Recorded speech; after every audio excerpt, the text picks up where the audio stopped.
Hello, everyone, and welcome to Secondary Shorts, our weekly check of what we're watching and what's trending in pop culture.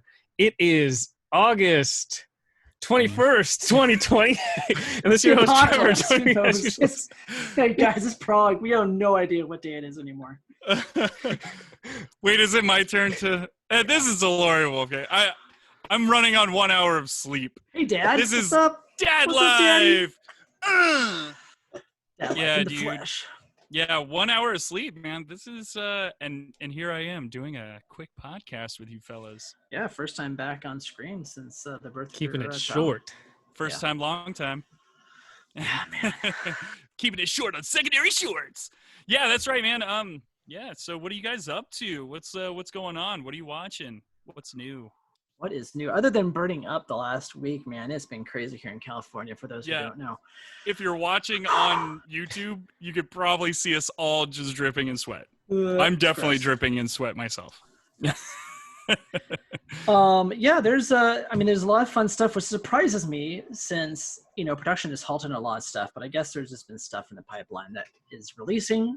But one thing that kind of took me by surprise this week was a show called High Score on Netflix, which is all the video game stuff you see behind me.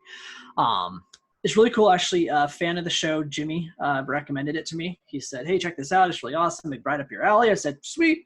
Immediately, I went on to Netflix and watched it and watched the first 2 episodes and was blown away.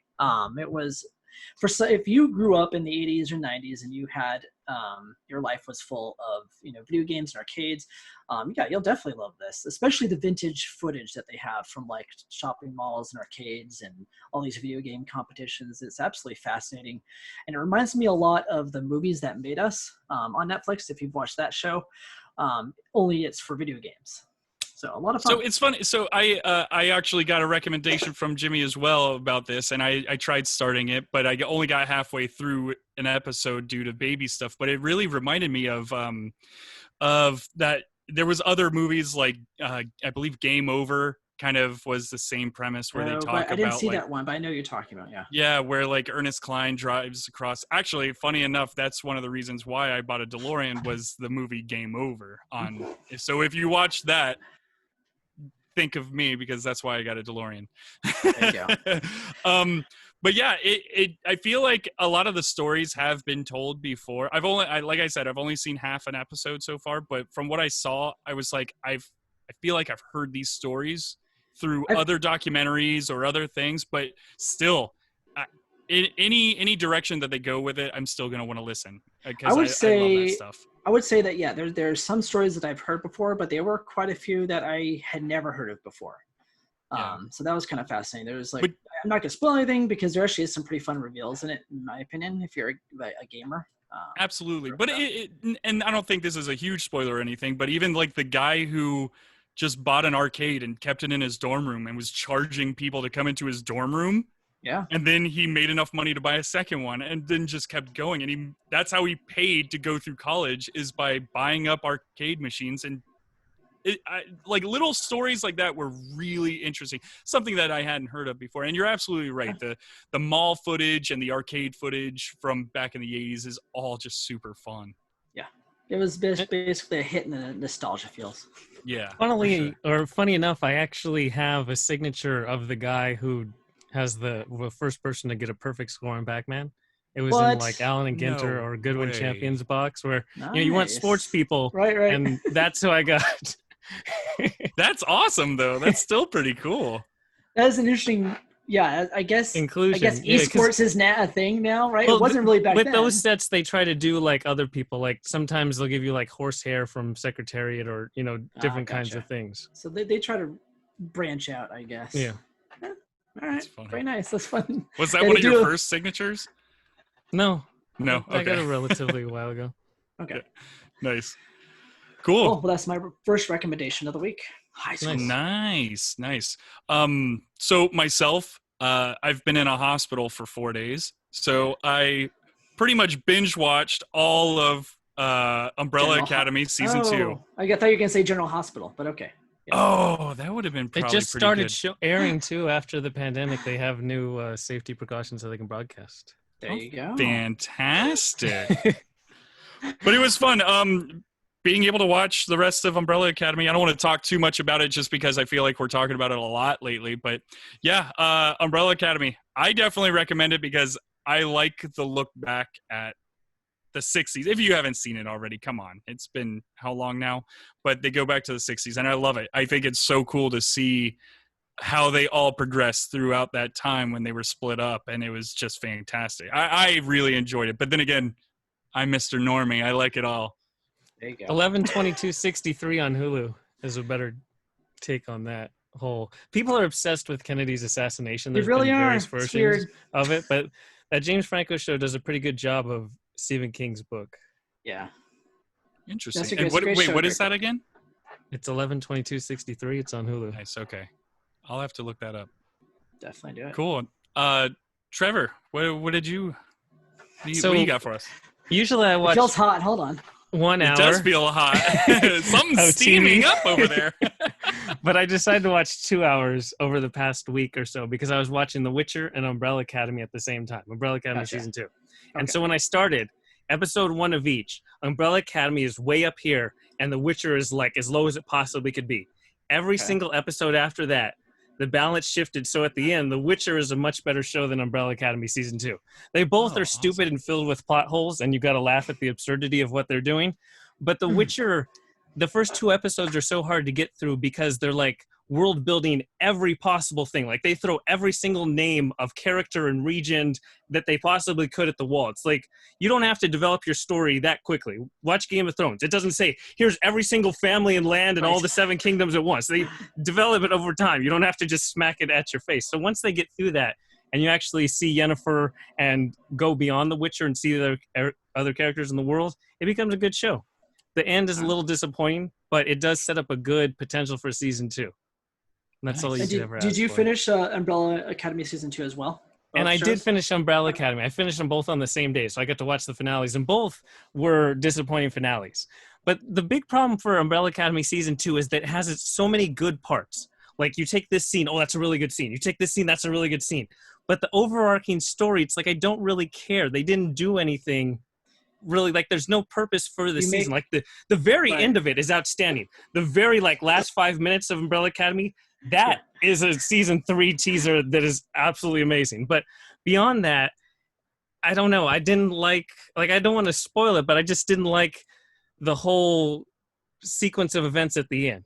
Just the way, like it was absurdity on top of absurdity where you're rolling your eyes and you don't really care. They throw all the stakes out the window where it's meaningless and you're just like, oh, now this. Oh, now this. It's like, it did feel like that, I will say. And I do agree with the aspect that the story wasn't as compelling, but you're right. There are scenes that are actually probably some of my favorite scenes of any show I've watched this year. But as a whole, it doesn't quite work as a story. I wasn't compelled to like know the ending. Like I'm like, I don't really care. I just want to see, Klaus do something stupid or watch, Five go crazy. Like I enjoy those. I think I enjoyed the characters more than I did the story this year. And it seemed to run out of steam too. Yeah. I want to, I'll piggyback off of what you just said, Prague, because I feel like this was a lot better for the characters. Yeah. Like I cared more about what they were doing and what they were saying rather than the story altogether. Which is unfortunate too, because it could have been a really interesting and intriguing story with, the dad and everything else. But yeah, it seemed like I don't know, it felt like the narrative was lost and they didn't know what to do with it. And then there's one huge plot hole. I'm trying not to spoil it and phrasing it the best way I can, but Five has a terrible time going through time. Like the entire crux of every situation they've been put in is because he can't figure out the time jump. He's doing too big of things. But conveniently, in episode 7, he jumps right to 1982, the exact place that he needs to be, and right back. No prep, no talk about it again, boom. And that's like a major point. If he doesn't do that, the whole season doesn't progress. And it's just boom, in and out, gigantic plot hole.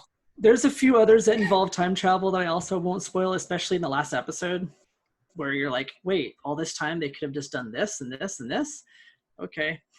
Man, maybe I was just going through sleep deprivation at the time of watching, because I was watching it on my iPhone, and It's a hard fun one. sequence when he goes to 1982. It just doesn't make fun. any sense at all. It's a fun season. It is, it doesn't make any sense.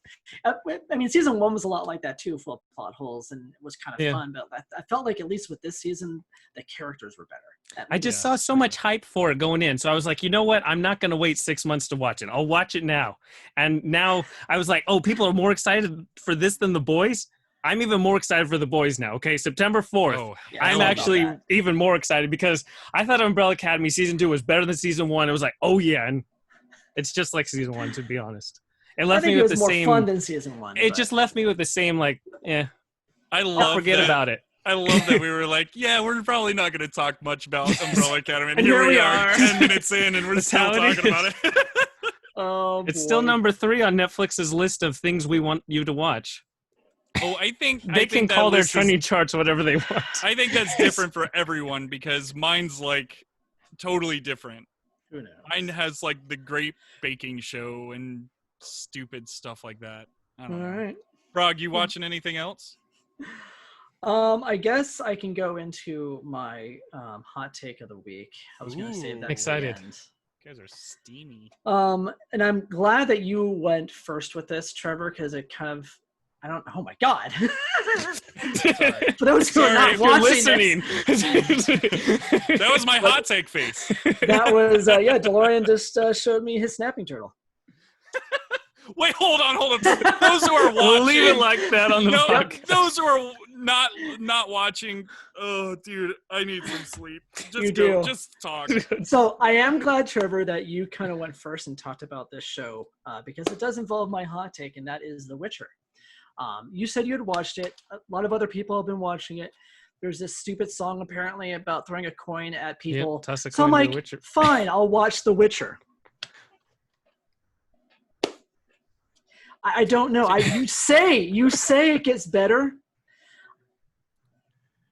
I got to the 31-minute mark and turned it off. I have never done that with a TV show in my entire life. In episode 1? Episode 1 was so unbearably bad. Oh God, terrible. Yes. I almost wish that like God would come down and take all the creators and actors and send them to hell for what they had done to this. Okay, I've never had that hot of a hot take. You have never. Trevor has had the hottest of takes, and Prague, you're blowing him out of the water right now. It's not. It's awful. I mean, it's almost like a slap in the face to anyone who's ever made a TV show or movie ever in existence. It is so bad. What you said about the dialogue, like having to turn on the subtitles. Yep. At first, I was like, oh, it's probably just the accents, and the accents I kind of understood. But then they go outside and like they're layering all this noise and music over all their slurred speeches. I'm like, what the? I still have no idea what the Witcher's name is. I have Geralt of Rivia. Sure. You said it probably 5 times, but you never hear it. Once you get the subtitles, like by episode 3, the subtitles are hilarious because Geralt either does a heavy sigh or it does just like says some like F-bomb or something, and that's all his dialogue. So it wasn't so bad at first. So when I very first started, I thought, okay, this is kind of jarring and different, fine. You can tell they're trying really hard, and I'm like, okay, the tavern scene was fun, but then they get to this scene in the castle. I don't know what the wizard scene is. Sure, I don't know what it was, but it was a castle wizard scene. Oh my God! People, no, not that castle. Yeah, I know what you're talking about. This is the castle with like, I don't know who they are. I don't know who anybody is. They never tell you who anybody is. Yep. So we're in this castle that looks like it was like the set of some like high school play. It's so bad. And whoever is the costume designer must have rushed out this morning to like Party City and found like medieval costumes and put them on these people. I'm imagining Will DeWise from Stranger Things as a wizard in the middle of this castle. It's just, I would not be surprised if he showed up just like that. Because I'm like, and then there's like this epic battle for no reason. Like literally, there's no reason for it. And there's this really epic, bizarre battle scene out of nowhere, and then they cut away from that to like The Witcher again or something. I don't know. While I was watching that scene, I'm like, how much did it cost to choreograph this scene? And you give like 5 seconds. That's all it is, right? It can't be worth that many extras that you brought on the scene to give 5 seconds of footage. It was so bizarre. Just clip out some Game of Thrones stuff and just throw it in. No one would even have noticed. No, it's like no one cared about this show at all, except for Superman guy, whatever his name is. Oh, Henry Cavill. Henry Cavill. Like him, his character is great, but it's kind of like, he's almost too stoic to be charismatic. You just have to wait. No, it's terrible. Episode 1 and 2 are just atrociously bad, but then you see what they're doing. And 3 through 8 make a narrative that's actually interesting because it becomes this whole like circular timeline thing. Oh boy, more time Does the travel. production get... No, it's not time travel. Okay. It's more audience manipulating time. But Gotcha. Does the production get... Because my biggest issue isn't necessarily the story, it's the production of it. Is so bad. It gets better once they get to the wizard school or whatever. Oh my god. That was unbearable. But I mean, livid. it's based on a video game. What do you expect? They're taking it way too serious to base it on a video game. Yeah, they should have had fun with it, and you can tell at times they were trying to have fun with it. Like there's a line that Geralt. Yeah, Geralt. Just say Superman. Sir, Superman. He says a line that's supposed to be funny, but his character is so dour that it doesn't work. Like the joke doesn't land at all. I'm like, I don't know. So I don't recommend The Witcher for anybody.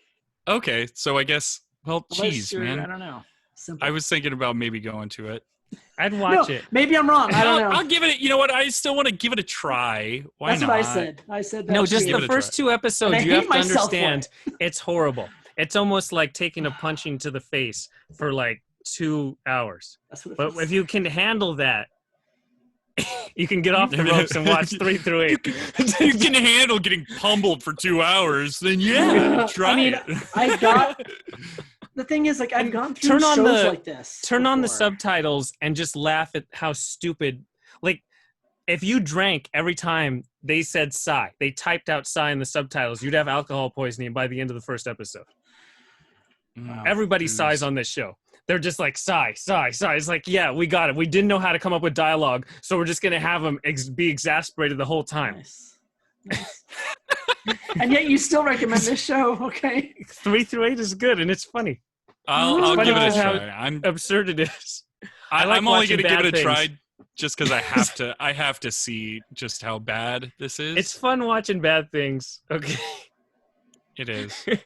Well, I have another show that I'm watching. Okay. That I actually we talked about The Witcher a lot, by all means.